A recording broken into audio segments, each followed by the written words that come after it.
Na ba mo'y gikabalakan? Nabalaka ba mo sa umaabot? Kung mao ka na, tan-awa ninyo ni na video.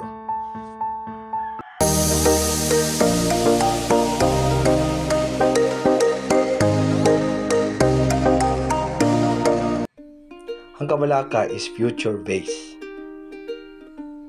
Dagang paagi para mawala ang kabalaka. Pero mabasi ta sa Biblia. Kung unsay nakasulat, mahitungod niini. Maayo nga sa Biblia ta mobase para mawala ang atong kabalaka pinaagi sa pulong sa Ginoo na mao ang pinakagamhanan sa tanan. Ang mga mosunod na mga Bible verses naghisgot bahin sa kabalaka ug unsay mahimo nato niini. Proverbs 17:22. Ang pagkamalipayon makaayo sa lawas. Inanay nga kamatayon ang pagsubo kanunay. Proverbs 12:25. Ang kabalaka makahikaw ug kalipay, apan makalipay ang malumong pulong. Mateo 6:27. Kinsa man kaninyo nga pinaagi sa kabalaka makadugang sa gitas-on sa iyang kinabuhi. Luke 12:25-26. Kinsa ba kaninyo ang makapataas sa iyang kinabuhi pinaagi sa pagkabalaka mahitungod niini. Kung dili kamo makadumala bisan niining gagmayng butang, nganong nabalaka man kamo sa ubang mga butang. Mateo 6:34. Busa ayaw kamo kabalaka sa mosunod nga adlaw. May kaugalingong suliran ang sunod adlaw. Busa ayaw pun-i ang suliran sa matag adlaw.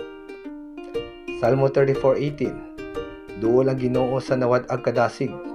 Luwason niya ang nakabsa na sa tanang paglaom. Salmo 55:22. Itugyan sa Ginoo ang imong kabalaka ug lig-unon kaniya. Dili siya motugot na buntugon ang mga matarong. Pilipos 4:6-7. Ayaw ka mo kabalaka sa bisan unsa, kundi pangayua sa Dios ang inyong gikinahanglan uban sa pagpasalamat sa tanan ninyong pag-ampo. Huwag kalinaw sa Dios nga dili matugkad sa tao, manalipod sa inyong kasing-kasing o hunahuna sa inyong pagkahiusa kang Kristo Jesus. Proverbs 3:5-6. Salig sa Ginoo sa bugos mong kasing-kasing, ayaw pagsalig sa imong kaalam. Hinumdumi ang Ginoo sa tanan mong buhaton, ug tutulan kaniya sa matarong na dalan.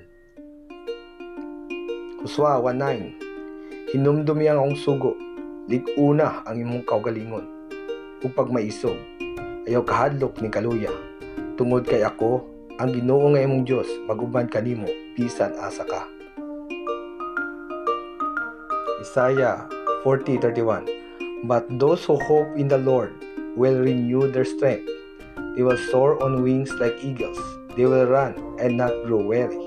They will walk and not be faint.